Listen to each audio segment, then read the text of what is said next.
Hello, the Pioneer viewers. How are you doing? I hope you're healthy and well. As the Pioneer team, we continue to bring you developments regarding the Russia-Ukraine war. In a moment, we will again convey to you the latest developments in the Russian Federation. In recent days, we often see attacks by the Ukrainian sabotage groups and partisan groups. For a long time, these groups were silent. We observed that the activities of sabotage groups have increased in recent days.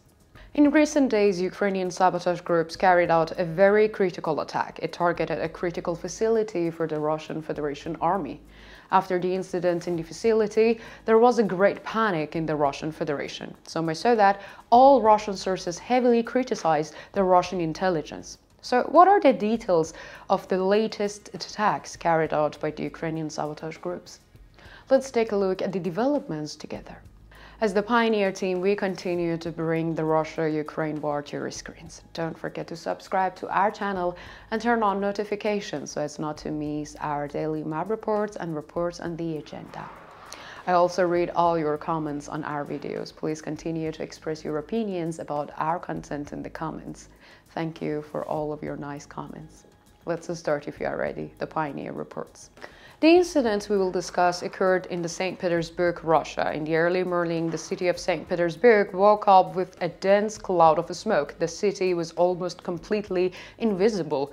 The fire in the facility in the city caused panic among the Russian people. According to the reports, it's affected on the area of about 5,000 square meters.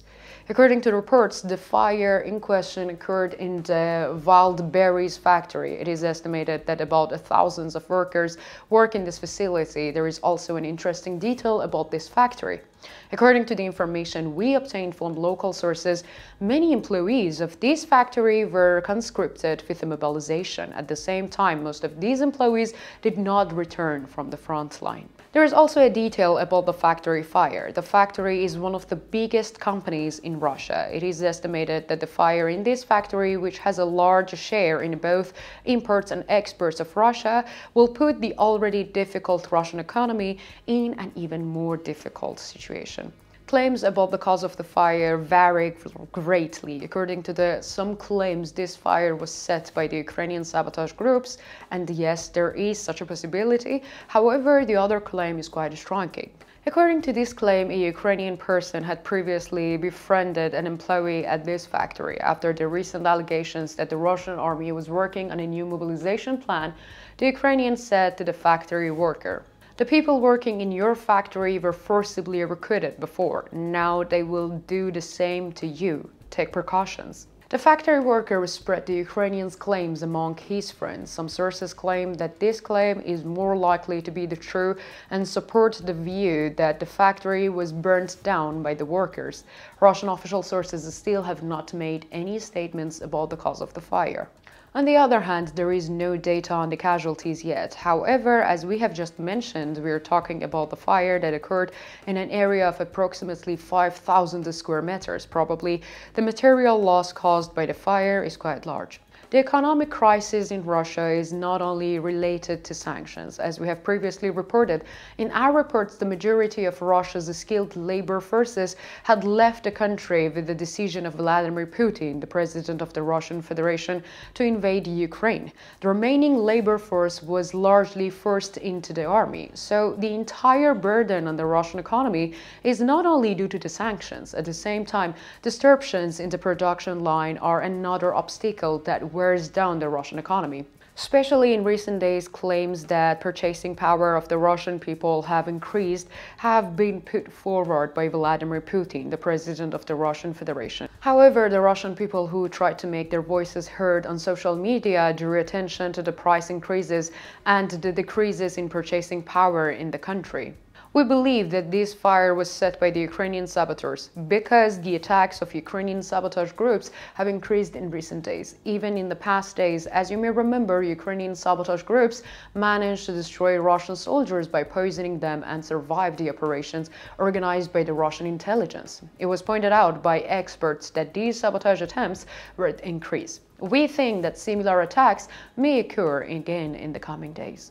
A blow to Russia was also struck by the operation carried out by the Ukrainian drones in recent days. As you know, Russia's climate is quite cold. Therefore, the winter months are difficult throughout the country. Therefore, the country's infrastructure facilities are of great importance. Many images have been shared from Russia in recent days. In these images, it is seen that the water installations are frozen. At the same time, there are many reports of the fuel shortage.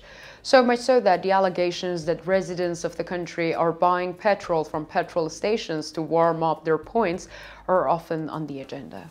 The Ukrainian army is also closely monitoring the situation. Apparently, infrastructure problems in Russia have grown.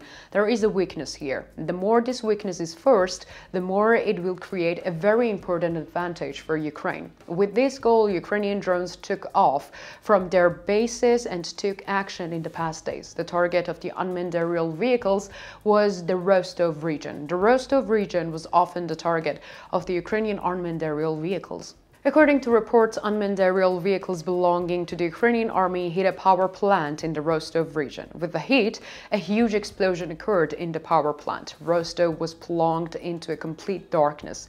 It is also stated by local sources that the Rostov region has been severely affected by the infrastructure problems in recent days. Of course, this power outage was not limited to Rostov. Novocherkassk, located near the Rostov, was also among the points affected by the power outage. The people of the region are angry. They were already experiencing heating problems due to the ice-cold installations. With the power cut, both heating and lighting problems started to be experienced at the same time. With this attack, it has once again become clear that the Russian air defense systems are not working as expected, as desired. Although Russian sources claim that the air defense systems are working and that the necessary updates have been made after each attacks by the Ukrainian army. The Ukrainian army manages to overcome the Russian air defense every time. Local people are right to react to this situation because they are in the war that they don't want it. In addition, the architect of this war fails to protect them.